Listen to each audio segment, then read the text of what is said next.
Welcome to Kenton Teaches. Enjoy the video. You will begin right away. Open a terminal or command prompt and confirm network access. Type a basic DNS query and run it. This first step checks whether DNS resolves. Use ping for a quick IP4 check, or use ping 6 on systems supporting IP6. If ping is blocked, use dig or enslookup next. These tools show the host IPs returned by DNS. You're validating reachability and identifying whether you should pursue a or AA records. Once done with basics, run dig for detailed records. Dig example.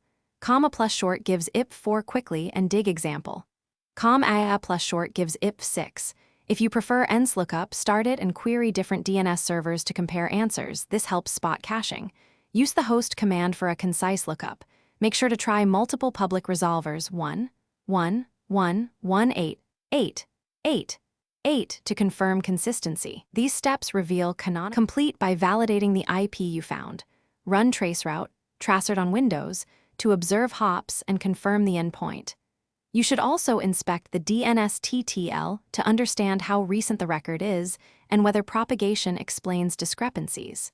If results differ across queries, query authoritative name servers directly. If a lookup appears blocked by your ISP or firewall, test from an external VPS or use an independent online resolver to isolate the issue. That resolves most mismatches quickly.